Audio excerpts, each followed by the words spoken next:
Therefore, we ask your cooperation to stow as much as of your green labeled hand luggage underneath the seat in front of you and the rest on top of you. Good afternoon, ladies and gentlemen. My name is Lisbeth van Zwel. I'm your person of today's flight to Eindhoven. On behalf of Transavia, our captain and the entire crew, I would like to welcome you on board this Boeing 737. You are requested to respect all visual signs on board and the instructions from the crew. Please fasten your seatbelt, secure the tray table and put the back of your seat in the most upright position, and please open all window shades. May we now have your attention for our safety demonstrations, but please do not make pictures or videos of this demonstration.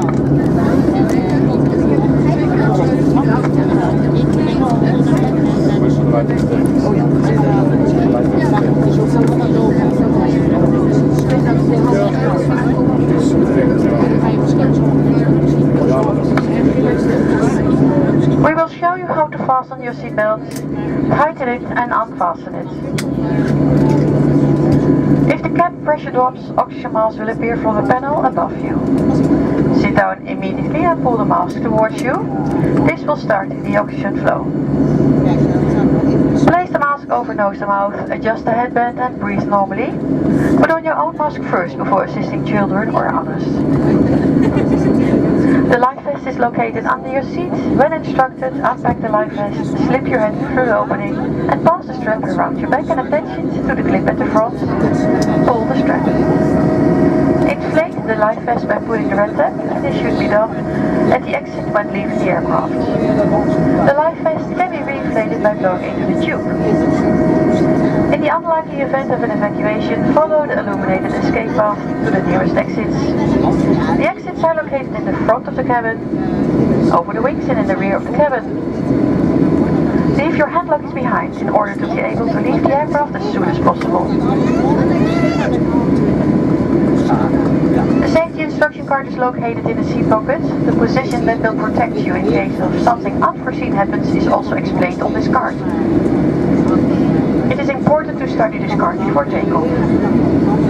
As part of our standard safety procedures, the cabin lights will be dimmed during takeoff and landing.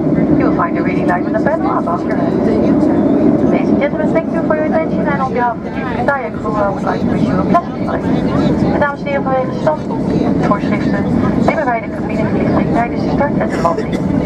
Er bevindt zich een leeslampje in het paneel boven uw hoofd. Dames en heren, ik dank u voor uw aandacht namens de Reberman. Ik wens u een plezier.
Maak u het uit dat de verlichting van de dekens niet roken en stoelingen vast.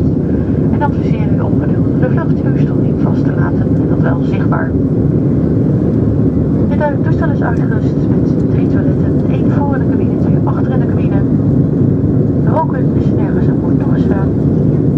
Als de toiletten bezet zijn, dan wordt u verzocht in het gangpad te wachten. En dit omdat er niemand in de boordkeuken mogen staan en verblijven. Mocht op een of andere manier uw elektronische apparatuur rook produceren of oververhit raken, waarschuwt u dan onmiddellijk het cabinepersoneel. Naast dat roken is verboden, en dat geldt ook voor een e-cigarette, is het helaas ook niet toegestaan om zelf met verwacht alcoholische dranken aan boord te nuttigen. Ladies and gentlemen, I kindly ask you to observe the fasten seatbelt and no smoking signs, and I advise you to keep your seatbelts visibly fastened. This aircraft is equipped with 3 lavatories, 1 in the front and 2 in the back. If the lavatories are occupied, you are requested to wait in the aisle. Smoking is prohibited anywhere on this board this aircraft, and this also includes the e-cigarettes. Unfortunately, it's not allowed to use alcoholic drinks not purchased on board. If your personal electronic device produces smoke or fire, then you are requested to contact the cab crew immediately.